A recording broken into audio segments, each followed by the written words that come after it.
ఏదో ఎక్స్పెక్ట్ చేశారు, ముందు ఎక్కువ ఉన్నారు. ఏం రాదు.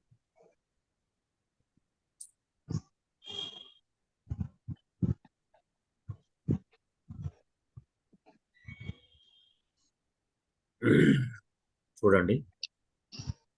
విశంకమానో భవతః పరాభవం నృపాసనస్థోపి వనాధివాసినః దురోదరచ్ఛద్మజితాం సమీహతే येन जेतुं जगतीं सुयोधनः शङ्कमानो भवतः पराभवं नृपासनस्थोऽपि वनाधिवासिनः दुरोदरच्छद्मजितां समीहते न येन जेतुं जगतीं सुयोधनः. శైలజ గారు చదవండి. విశంకమానో భవతః పరాభవం నృపాసనస్థోపి వనాధివాసినః దురోదరచ్ఛద్మజితాం సమీహతే నయేన జేతుం జగతీం సుయోధనః. విశంకమానో భవతః పరాభవం నృపాసనస్థోపి వనాధివాసినః దురోదరచ్ఛద్మజితాం సమీహతే నయేన జేతుం జగతీం సుయోధనః. నరసింహ గారు శ్రీ గురుభ్యో నమః.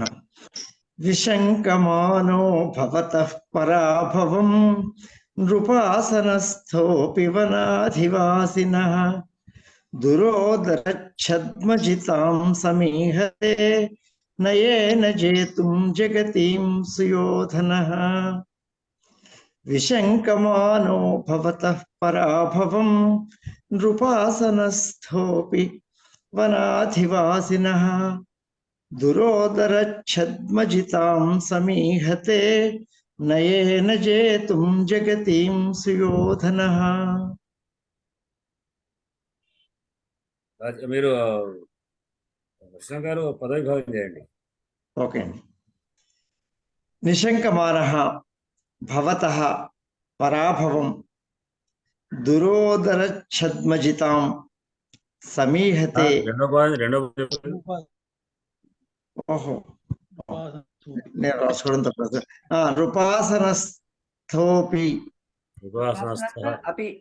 నృపాసనస్థః అపి వనాధివాసినః దురోదరచ్ఛద్మజితాం సమీహతే నయేన జేతుం జగతీం సుయోధనః.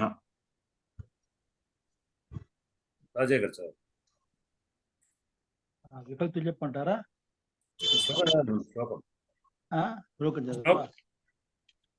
విశంకమానో భవతః పరాభవం కృపాసనస్థోపి వనాధివాసినః దురోదరచ్ఛద్మజితాం సమీహతే నయేన జేతుం జగతీం సుయోధనః. విశంకమానో భవతః పరాభవం ఉపాసనస్థోపి వనాధివాసినః దురోదరచ్ఛద్మజితాం సమీహతే నయేన జేతుం జగతీం సుయోధనః. విభక్తులు చెప్పండి. విభక్తులు చెప్పంటారా? విశంకమానః, విశంకమాన శబ్దో అకారాంతః పుల్లింగో ప్రథమ విభక్తి ఏకవచనాంతః భవతః. చెప్పరా ఎట్లానో? విశంకమానః, విశంకమానౌ, విశంకమానః, విశంకమానౌ, విశంకమానాః. రూపాలు చెప్పాను కదా, మిగతా చెప్పా డీటెయిల్స్. భవతః, భవతః, భవతోః, భవతాం. భవచ్చబ్దః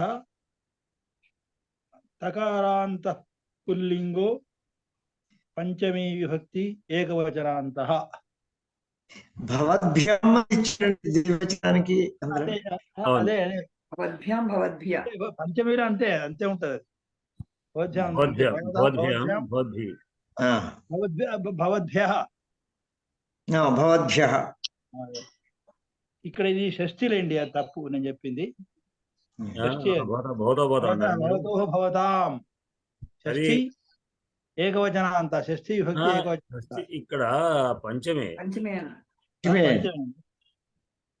పంచమి పంచమి కరెక్ట్.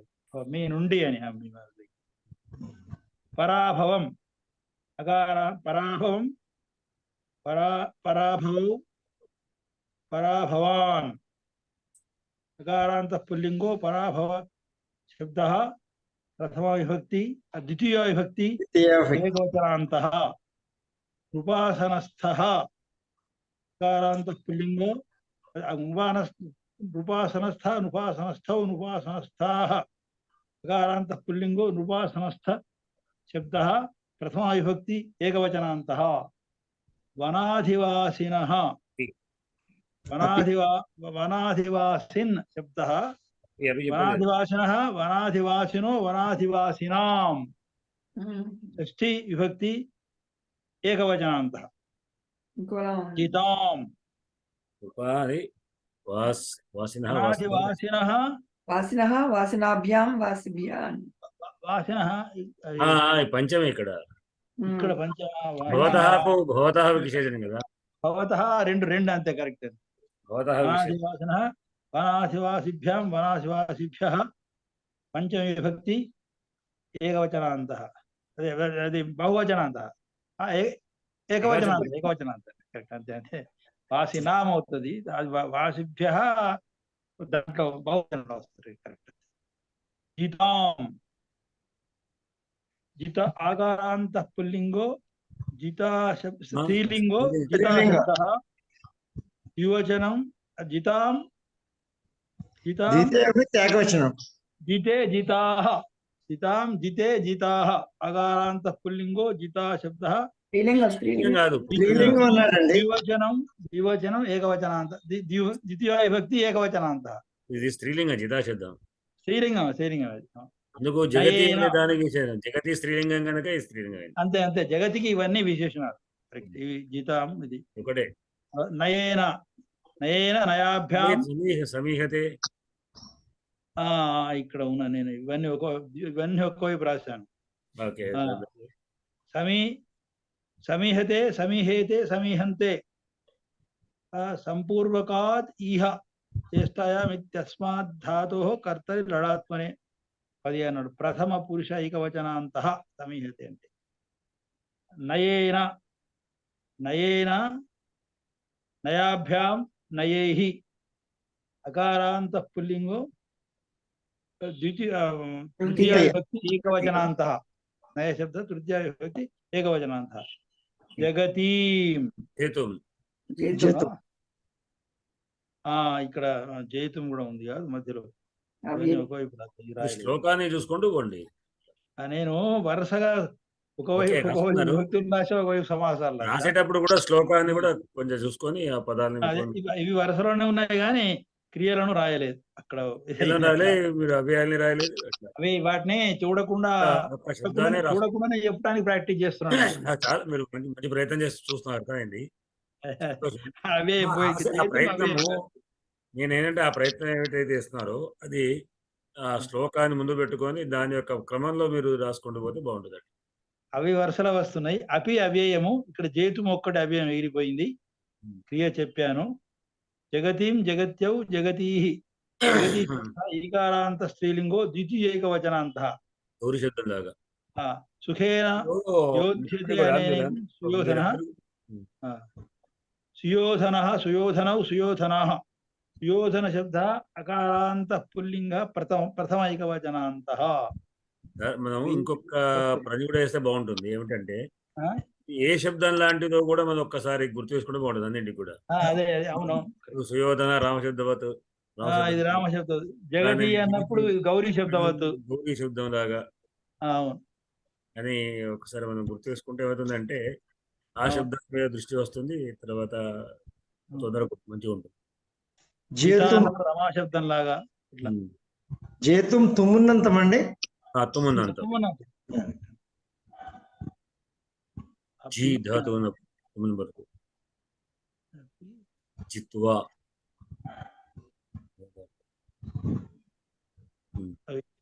సమాసాలు చెప్పండి దీంట్లో ఇది ఎక్కడ ఉన్నది క్రియాపదం దానికి ఇంకా సమీహతే సమీహతే సమీహతే ఇహ అంటే ఏమిటి?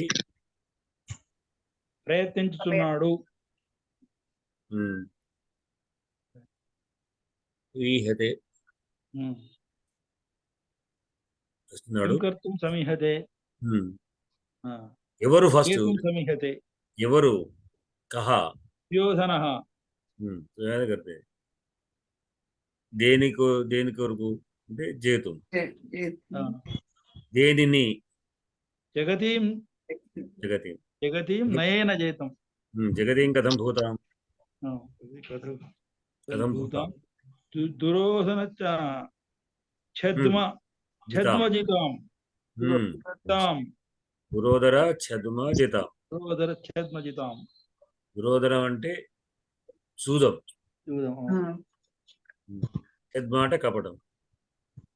జితం అంటే జయించబడడం. దురోధరం అంటే ఈ జూదం యొక్క కపటం. జూదం అనేటువంటి కపటం అది జితం తప్పిదంగా చేత వస్తుంది. అంటే చేత జయించబడిన అంటే జూతము అనేటువంటి కపటం చేత జయించబడినటువంటి జగతిని సుయోధన జేతుం జయతి. దేంతో?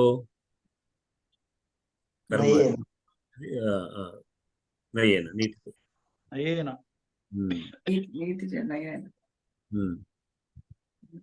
ఎందుకొరకు అంటే ఏం చేస్తున్నవాడై అంటే విశంకమాన. శంక అంటే అనుమానం. విశంకమాన అంటే అనుమానిస్తున్నాడు. ఏమిటి అనుమానిస్తున్నాడు? పరాభవం.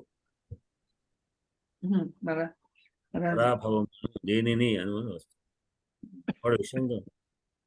వాడు ఎటువంటి వాడు? విశంకమాన కథం పోతా అంటే నృపాసంస్థ. అక్కడ సుయోధన కూడా చెప్పుకోవచ్చు. నృపాసంస్థ కథం పోతా అంటే శిరోపాసంస్థ అపి అంటే నృప ఆసనమును స్థా ఉన్నవాడు. సింహాసనమునందు ఉన్నవాడు. అపి అంటే కూడా అయినప్పటికీ అర్థం. అపి అంటే కూడా అయినప్పటికీ కూడా చెప్పుకోవచ్చు. అంటే సింహాసనంలో కూర్చున్నవాడైనప్పటికీ కూడా విశంకమాన అనుమానిస్తున్నాడు. ఏమిటి దేనిని అనుమానిస్తున్నాడు అంటే పరాభవాన్ని అవమానాన్ని అనుమానిస్తాడు. పరాభవం ఎవరి నుండి? భవతః నీ నుండి. మీరెట్లాంటి వాళ్ళు?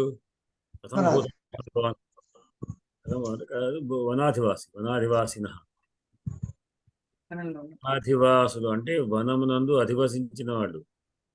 వనమందు అధివసించినటువంటి మీ నుండి అవమానాన్ని అతడు తలుస్తున్నవాడే. ఆసనమందు కూర్చున్న రాజసింహాసనమందు కూర్చున్నవాడైనప్పటికీ కూడా అనుమానిస్తున్న వాడై అంటే భయపడుతున్న వాడై అన్నమాట. అంతర్లేనంగా అయితున్నటువంటి వాడై దురోధరఛద్వజితమైనటువంటి జగతిని జయించుటకు సుయోధనుడు నీతితో జయిద్దామని. దీంతో అంటే దేంతో? నీతితో. ఇంతకృత నీతి కాదు, ఇప్పుడు నీతి. ఈ నీతి వేరు. అప్పుడు కపటం. అవునండి. అది ఛద్మజితం. అది జూదం అనే నెపంతో జయించాడు. అంటే రాజ్యసభకు మెంబరై అటు మళ్ళా ఎమ్మెల్యే ఎంపీలో నిలబడి గెలుచుకున్నట్టుగా స్ట్రాటజీతో చేద్దామని ఏదో రకంగా గెలవడం కాకుండా మళ్ళీ చక్కగా జయించాలనేటువంటి విధంగా కోరుతున్నవాడు. ఏదంటే కోరుతున్నాడు, ఊహిస్తున్నాడు, ప్రయత్నిస్తున్నాడు అని. అంటే ఇంతవరకు కపటంతో జయించాడు. అది కరెక్ట్ అయిన విధానం కాదు కదా. కరెక్ట్ అయిన విధానం కాకుండా తను ఏదో పాచికలాడి రాజ్యాన్ని జయించాలి అంటే రెండు రకాలుగా. ఒకటేమో యుద్ధంతో, రెండోదేమో ప్రజల మన్నన అనుకోండి. ఈ రెండు కాదు, ప్రజల అభిప్రాయము కాదు. కానీ యుద్ధం చేసి జయించలేదు. కనుక అటువంటి దాన్ని ఓకే ఓకే ఇప్పుడు రాజనీతితో ఇప్పుడైనా గెలవాలి. ఈ నీతి అంటే ఏమిటి అంటే నీతిని చూపిస్తూ ప్రజలకు ఓకే నేనేదో మంచి చేస్తున్నాను అని అన్ని లేనిపోయిన ప్రజలను మభ్యపెట్టైనా సరే మభ్యపెట్టడానికి నా నీతి చూపించాలి. నేను మంచివాడిని, నేను ఇది ఇస్తున్నాను, అది ఇస్తాను. ఇప్పుడు ఎలక్షన్లో చెప్పినట్టుగా అవి ఇస్తాను, ఇది ఇస్తాను, ఇస్తాను అని చెప్పి ఏదో ఒక కపటంతో మొత్తం ప్రజల యొక్కతోని ఓట్లు గెలుచుకోవాలి. ఫోన్లో కూడా ప్రజాస్వామ్యం ఉండేది. ఎంత రాజ్యాన్ని రాజు అధివసించిన ప్రజల అభిప్రాయం లేకుండా చేయడం కష్టం. దశరథ మహారాజు రాముణ్ణికి పట్టాభిషేకం చేయాలనుకున్నప్పుడు ప్రజల యొక్క అభిప్రాయం కోరాడు. పెద్ద సింహాసనం, పెద్ద సభ ఏర్పాటు చేసి ఆ సభలో కూడా అతనికి ప్రతిపాదన తెలియజేస్తే ప్రజలందరూ కూడా హర్షించి ఆమోదం చెప్పితేనే ఆయనే తీసుకొని వచ్చాడు అని. ఊరికి తనంతట తాను ఎట్లాగో చేస్తున్నాను కదా అని కాకుండా వాళ్ళ అభిప్రాయాలు కూడా తీసుకోవాలని. ఇక్కడ ప్రజల యొక్క అభిప్రాయాన్ని తను సేకరించాలంటే ఏం చేయాలి? నిజానికి రాజు గనక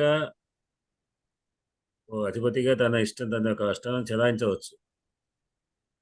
తన కింద సైన్య బలం ఉంటుంది, అది ఉంటుంది, వాళ్ళతోనే అణగదొక్కైనా జయించవచ్చు. కానీ అట్లా కాకుండా చేయాలనుకుంటాడు. అయితే ఎందుకు చేయాలనుకుంటున్నాడు? రాజ్యాన్ని పరిపాలిస్తున్నాడు. అంటే ఇక్కడ భయం ఏంటంటే మీ నుండి అవమానం అంటే అవమానం ఎప్పుడు జరుగుతుంది అంటే మీ నుండి అంటే వీరు వచ్చి చేయడం కాదు, వీళ్ళ వలన కలిగే అవమానం అంటే ప్రజల్లో కలిగేటువంటి, ప్రజల్లో ఉన్నటువంటి చెడు అభిప్రాయం. ధర్మరాజును అంతటిగా ధర్మమూర్తి ధర్మరాజును ఈ దుర్మార్గుడు చేసి ఇట్లా చేసాడు అని ఇక్కడ ప్రజలు అనుకుంటారక మీరు వనంలో ఉంటారు. నిజానికి వనంలో ఉండి కూడా మీ వనంలో ఉన్న వాళ్ళు అయినప్పటికీ కూడా మీరు చేసేటువంటి యొక్క రాజనీతి వాడి చేత తను ఎక్కడ అవమానం పొందుతాను అని భయం చేత అతడు ఈ విధంగా రాజ్యాన్ని మన దీంట్లో ఈ అందువరకే తను కొత్తగా నీతిని చేస్తూ ప్రజల్ని మభ్యపరచుడు కొరకే రాజనీతితోని పరిపాలించడానికి కొరకు రాజ్యం జయించుడు అంటే మళ్ళీ పరిపాలించడం. జగత్తుని జయించడం అంటే ప్రజలకు అభిప్రాయం మన్నను పొందడానికి ఈ విధంగా అతను ప్రయత్నం చేస్తున్నాడు.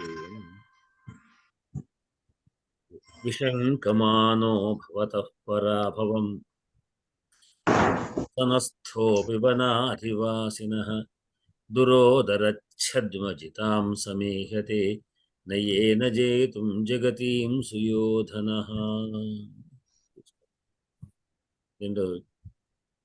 నయేన జేతు నీతో జయించడానికి జయించే కారణంకు ప్రయత్నం చేస్తున్నాడు. సమీహతే అనేది వ్యాఖ్యకారుడు మున్నాసూర్యం అని చెప్పారు. అంటే ఇది ఒక కావ్యలింగాలంకారం అన్నారు. కావ్యలింగాలంకారం కావ్యలింగాలంకారం అంటే ఒక పని చేయడానికి కారణాన్ని చూపించడమే. అంతేనండి. హేతు చూపించడమే కావ్యలింగం. లక్ష్యం కూడా చెప్పాడు కదా, హేతుర్వాక్య పదార్థం కావ్యలింగం. హేతును వాక్యాన్ని చెప్పిన దాన్ని సమర్థించడానికి ఒక కారణాన్ని చూపించు అనేది. దీంట్లో ఉపమాన ఉపమేయాలు అని ఉండవు.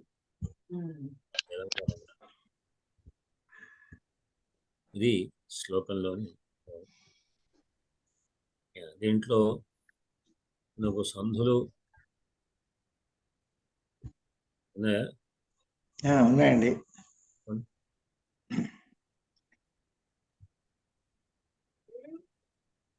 చిన్న చిన్నవి.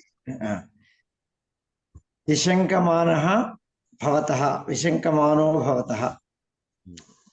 అక్కడ ఒక విసర్గ సంధి అండి. నృప ఆసనః, నృపాసనః సవర్ణ దీర్ఘ సంధి ఉంది. నృపాసనస్థః అపి, అక్కడ కూడా విసర్గ సంధి ఉందండి. వన అధివాసిన పూర్వరూపం కూడా ఉంది. పూర్వరూప సంధి అని కూడా అంటారు. స్థో అపి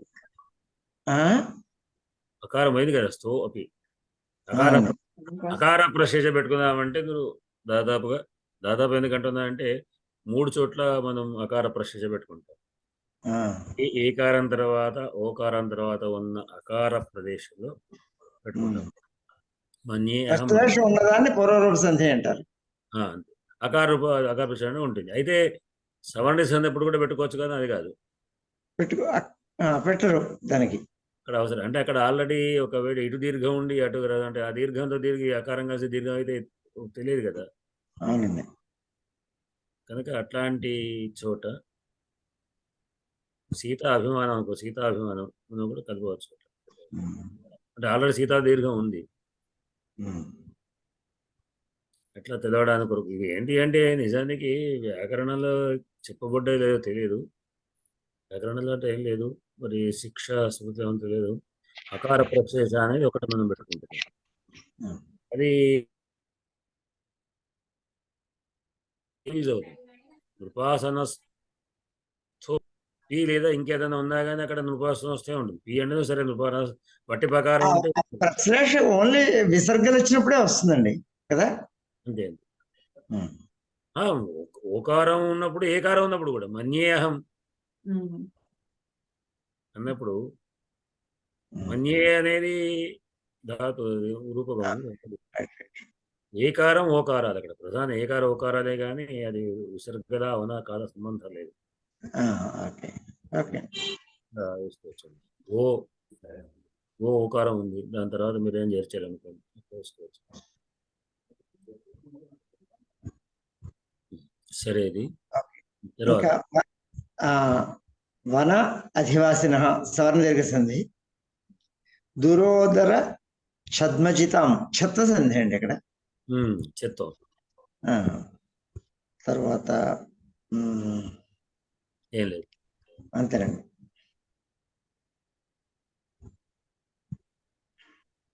శైలజ గారు చెప్తారా, సమాసాలు చెప్తారా? లేదు గురుగారు. అదే రాజేంద్ర గారు? వాసన వస్తావండి.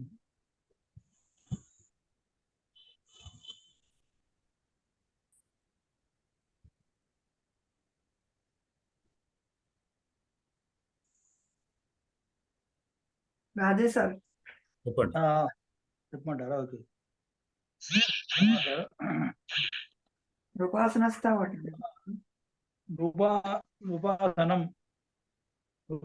నృపస్య ఆసనం నృపాసనం షష్ఠి తత్పురుషం నృపాసనే తిష్టతీతి నృపాసనస్థః, అది సప్తమి తత్పురుషం. దుష్టం ఉదరం యస్య సహ దురోదరః దురోదరఛద్మనాజిత దురోదరఛద్మజిత. ఇక్కడ తృతీయ తత్పురుషం. ఇంతకుముందు దుష్టం ఉదరం యస్య సహ అనేటువంటిది దురోదర బహువ్రీహి సమాసం. నయేన, ఇక్కడ నయేన లేదు. దురోదర అంటే దురోదర అంటే జూదం అనే కానీ జూదం ఆడేవాడని కాదు కదా. అది దురోదరం అంతే. జూదం అనేటువంటి దురోదరం అనేది అట్లా కాదు. ఉదరంకు పౌరి సమాసం అంటే ఆ పదాలకి అర్థం ప్రధానం లేదు కదా, ఉదరం ప్రధానం లేదు కదా అర్థం కలది. ఉదరం యస్య సహ దురోదర అన్నాడు. యస్య తత్ అనండి. యస్య తత్ దురోదరం అంటే అప్పుడు అది జూదం వస్తుంది. జూదం అనే అర్థంలో దురాగానే ఉదరం అనే కానీ రెండు విడదీస్తే ఆ అర్థం రాదు. ఈ రెండింటి వేరే వేరే అర్థాలు ఉన్నాయి. రెండు కలిగితే మాత్రం మూడవది అది బహువ్రీహి.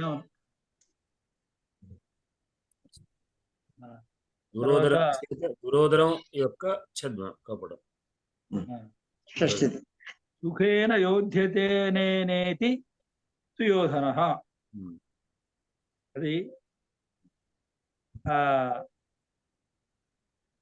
ఇది బహుశా తృతీయ తత్పురుషం అనుకుంటా. సుఖేన యోధ్యతే సుయోధన యోధ్యతే నేనేతి బహువ్రీహేనా. ఇక్కడ మరి ఆ యస్య అనేటువంటి దానికి సంబంధించిన యకారంతో రాలేదు. మీకు ఇది వస్తుంది కదా, సుఖేన యోధ్యతే అనేన ఇది సుయోధన అన్నాడు.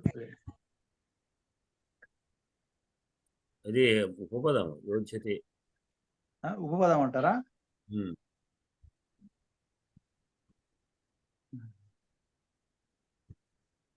ఇవే ఇవే సమాసాలు ఇవే. 4 ఉన్నాయి.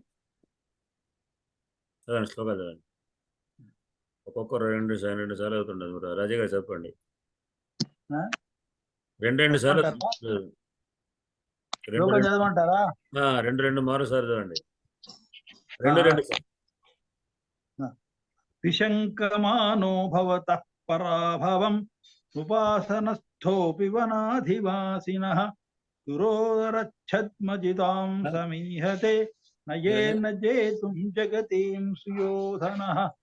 విశంకమానో భవతః పరాభవం ఉపాసనస్థోపి వనాధివాసినః దురోదరచ్ఛద్మజితాం సమీహతే నయేన జేతుం జగతీం సుయోధనః. చదవండి. విశంకమానో భవతః పరాభవం నృపాసనస్థోపి వనాధివాసినః దురోదరచ్ఛద్మజితాం సమీహతే నయేన జేతుం జగతీం సుయోధనః. విశంకమానో భవతః పరాభవం నృపాసనస్థోపి వనాధివాసినః దురోదరచ్ఛద్మజితాం సమీహతే నయేన జేతుం జగతీం సుయోధనః. విశంకమానో భవతః పరాభవం నృపాసనస్థోపి వనాధివాసినః దురోదరచ్ఛద్మజితాం సమీహతే నయేన జేతుం జగతీం సుయోధనః. మనం ఇట్లా చదువుతుండగానే మాకు కంఠస్థం కావాలి శ్లోకాలు. చదవండి. విశంకమానో భవతః పరాభవం నృపాసనస్థోపి వనాధివాసినః దురోదరచ్ఛద్మజితాం సమీహతే నయేన జేతుం జగతీం సుయోధనః. శ్లోకాలు ఎక్కువ సార్లు చదవడం ద్వారా పోతుంటాయి. అంటే ఆ చదవడం కూడా ఏమిటి తెలియని విషయం కాదు, కానీ గొంతెత్తి చదవాలి.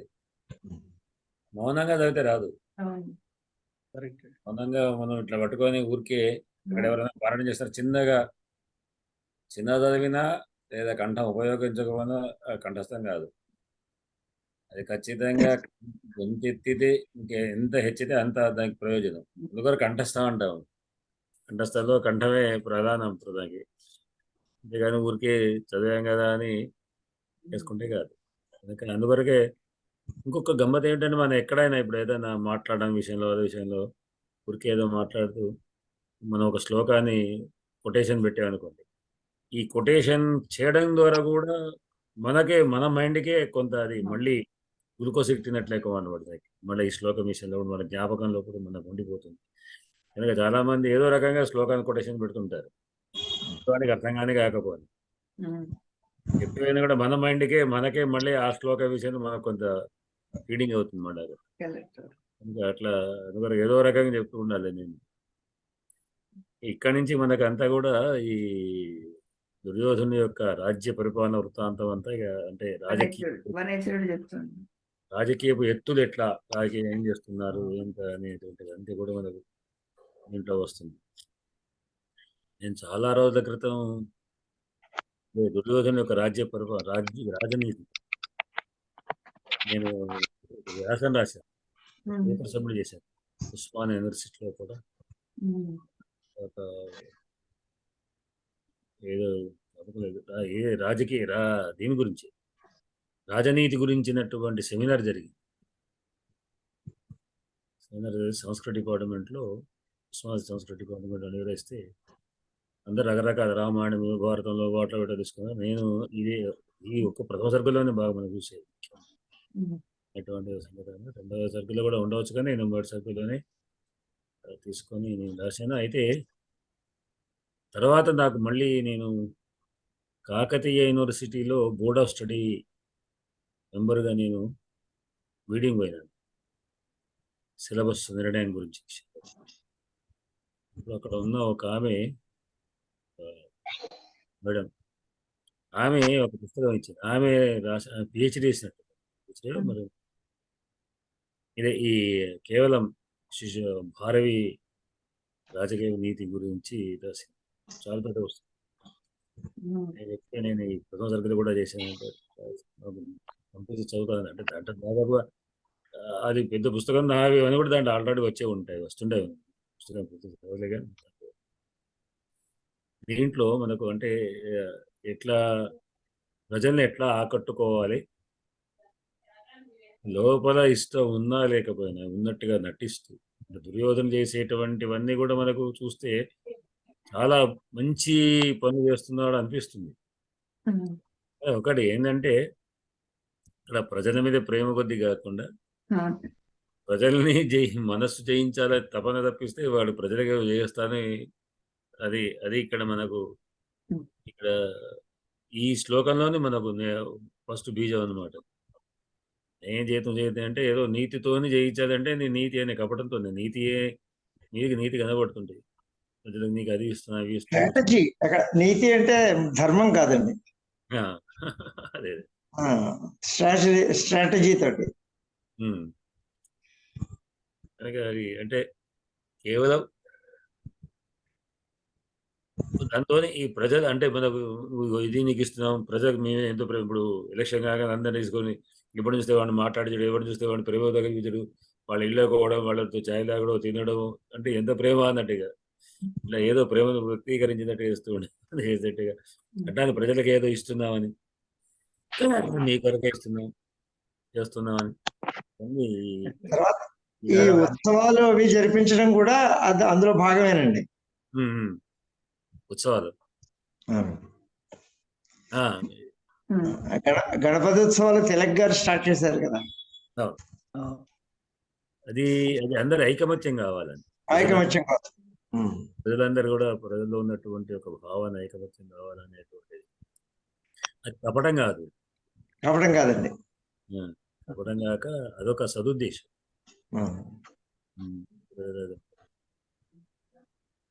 ఇది కపటం అంటే కపటుడు ఒక మోసగాడు ఎట్లానైతే ఎవరు మా తాతను ఎవరో చెప్పారు, ఎవడైతే బాగా ప్రేమతో మనకు పనిచేస్తున్నాడో వాడిని మాత్రం జాగ్రత్త ఉండాలి అన్నాడు. వాళ్ళ మీద కన్వేషించాలి, ఎందుకంటే మనని ఏదో మోసగం చేయాలని ప్రయత్నం చేసేస్తుంటాడు. మనకు వచ్చి ప్రేమతో ఇంటికి రావడం, మాట్లాడి మీరు ఏం పని చేస్తున్నాడు, చెప్ప ఎంత పడతారు, ఇవన్నీ చేసేవాడు జాగ్రత్త ఉండు అన్నాడు. చేయని వాడే మంచివాడు. ఎందుకంటే వాడికి పెద్ద మన మీద ఆశ ఉండదు, మన ఏదో మోసగించి మనం చేయాలని కోరిక ఉండదు, చేస్తాడు లేకుండా చెప్తే కదా. కానీ వీడికి అట్లా కాదు, ఎక్కడ అవకాశం దొరుకుతుందా అని ఎదుర్కొ చూసేటువంటి వాడు ఉంటాడు. అతి వినయం, అది ఇప్పుడు రోజు చూసే అదే మనం దోశల బండి దగ్గర దోశ పోస్తా, ఇస్త్రీ చేసుడా దగ్గర ఇస్త్రీ చేసుడా అన్నీ ఏంటంటే ఇప్పుడు అట్లా వాళ్ళ అట్లా ఈ దుర్యోధన చేసేటువంటి అంటే మనకు ఆ శ్లోకంలో కనబడదు, శ్లోకంలో కపటత్వం కనబడదు. కాకపోతే ఏంటంటే ముందుగా ఇవన్నీ ఆలోచన చెప్పుకుంటాడు, సూచిస్తుంటాడు. మళ్ళీ లాస్ట్ కూడా ఆ మాట అంటాడు, అంటే కేవలం నిన్ను జయించాలని తపన తప్పిస్తే ప్రథమే కాదు అని ఇక్కడ విశంకమానుభవత నిర్వాసనతో వనాలు తాను సింహాసనం ఉన్నాడు, మీరే అడవిలో ఉన్నాడు, అయినా భయపడుతున్నాట. ఎందుకొరకు అంటే అది దేశ ఈ కపడంతో ఇట్లా జయిద్దామని, నువ్వు జయించాలనే తపంతోనే తప్పిస్తే వాళ్ళేదో చేస్తామని ఉద్దేశం. ఆషాఢభూతి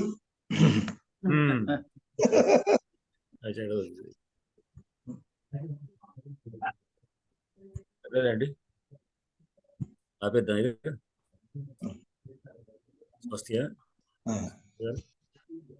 స్వస్తి ప్రజాభ్యః పరిపాలయంతాం న్యాయేన మార్గేణ మహీమహేషః గోబ్రాహ్మణేభ్యో శుభమస్తు.